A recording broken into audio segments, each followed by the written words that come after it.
Hey, what's up, guys? Another nice day out here in Texas. I know the video title said I was pissed. I'm not really pissed, but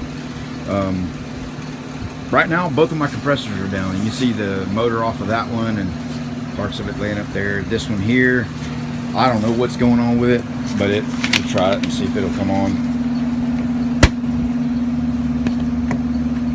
Yeah, see, you heard it click in there. That's all it'll do.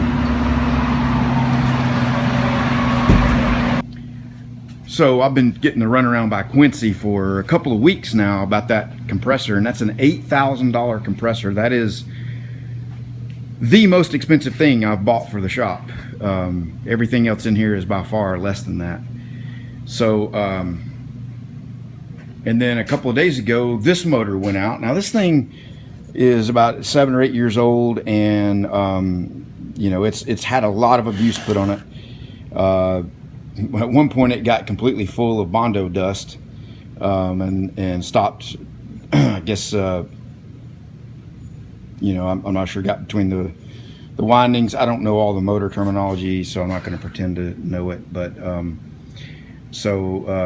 then a cap went out on it one time and replaced that about, I don't know, 3 years ago or so. So I thought, you know, I'll just go ahead and replace it now, and that way I've got a fresh motor on it. And I got this leasing one in. I got it off Amazon for $224 shipped. But it's got the right frame size, the right specs. You know, 5 horsepower single phase and 3,400, 3,450, whatever RPMs. But the shaft is the wrong configuration. I think this is a 5/8 and this is a 7/8. So got to go look for a pulley. Rather than fool with sending that back, I'll just get a pulley for it.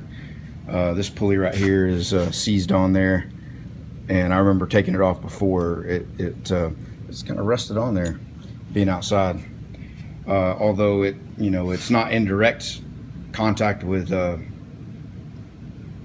you know, with water. It just the moisture in the air. So anyway, the Quincy thing's really annoying me. I finally got a hold of somebody there that opened up a ticket for me and helped me troubleshoot, and they think it's the overload protection is bad in it, and it's a $500 board. It's under warranty, of course, but they're having it shipped in. Some kind of problem with UPS that they haven't gotten it yet, and UPS doesn't have their right number because they just moved. Yeah, so it's annoying. I got the wiring, at least for all these machines over here, finished up. I was going to show you what I did here and see what anybody thinks out there. You know, I don't have a conduit bender, so you know, the 90 degrees that I put in there, I just bought the pre-made 90s. You can see right there, and I just didn't want to buy one because I'm not an electrician. That's just be something else. It'll be sitting around in here, not getting used. So. And then I needed to run this number 8 cord in, and so I used just the flex with a rigid coupling there, and then connected it to the conduit there, and then you see the wires coming in for it there, up and down all the way up to this 3-pole breaker here, 3-phase. And then I pulled a ground wire for it also and hooked that to the ground. It's running. It's no problem with it. It's just, I don't know if that, you know, is that a common, I mean, I see the flex coming in up here, and then that the electrician did, and then down here on this tray distribution box, whatever, you know, there's flex with 90 degrees coming into that. So I'm guessing it's acceptable to do that. So this guy's got its own connection now, and I went and rewired this thing. I thought this was interesting. I'd never seen this before, but I've not really worked on any machines like this. I'm sure you guys have seen it. Martin, the Texas gun guy, you know, suspected this is how it would be, but basically inside of there, each one of the wires has a eyelet on the end of it and a brass nut and screw, you know, basically so that it won't come apart like a wire nut or whatever. So I now have, I'm going to come back and double check it, but I've got all of the 3 red wires go to the brake, You know, and this says on the bottom of it, connect brake leads to motor leads 7, 8, and 9 when motor is connected for either high or low voltage. Okay, I didn't read that carefully. I just made an assumption of what that was, so I need to go back and look at that again. But it's not working still on the horizontal spindle. Vertical spindle is running good. Let's see.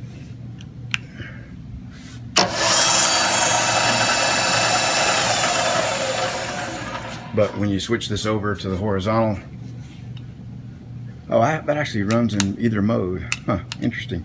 So this is written on here horizontal and vertical, so this switch may not even be activated. I know the starter button here is, but so yeah, it's on. Well, let's flip it back to horizontal. Sorry about all the shakiness on the cam here. That's what you get on the real vlog style video. So if we put this in gear, or it is in, you know, we got it in low gear. You hear the motor on, you know, like it's running up against a brake.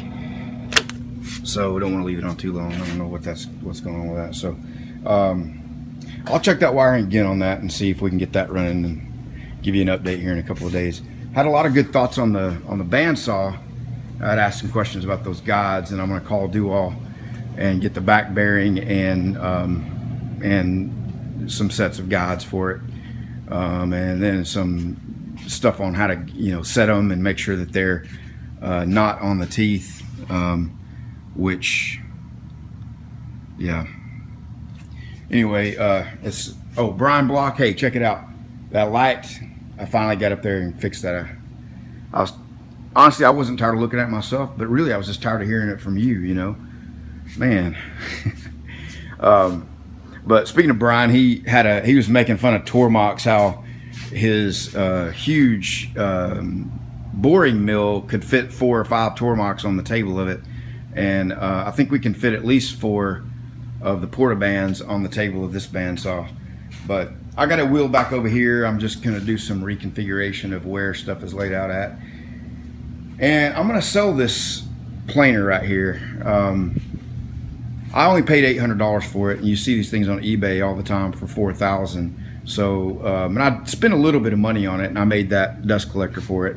But I just, the one issue I've got with it is the drive roller on it is really worn, and you know, at times it won't pull the wood, you know, push the wood through to let the rear roller pick up and pull it. You know, it just kind of spins on the wood a little bit, so it's a little bit annoying. It's usable, it's definitely usable. It's not a, you know, like it's not working, but I need a joiner too. And what I really was going to get was a combo unit.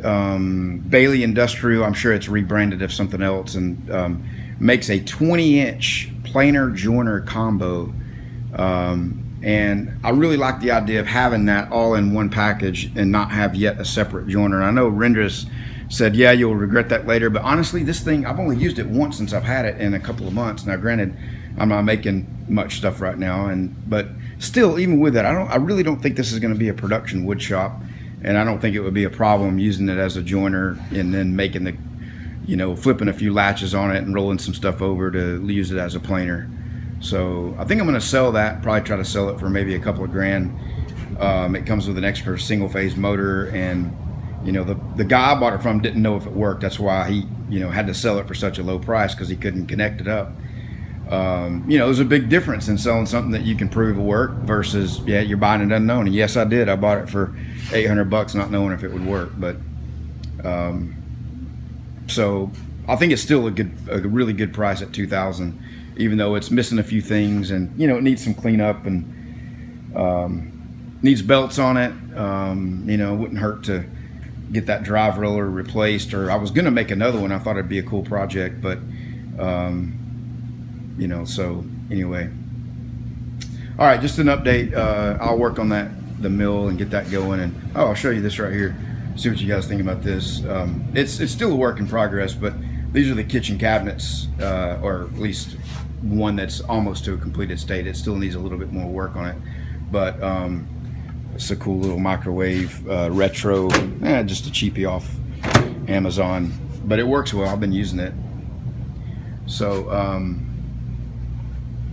you see that that distressed pine, and then these are the other two cabinets over here, and the doors on them are going to have the mesh in the center, but also some of the wood. Kind of get a look at it there. So all right, I just thought I'd make a quick update, and more later on. See you guys.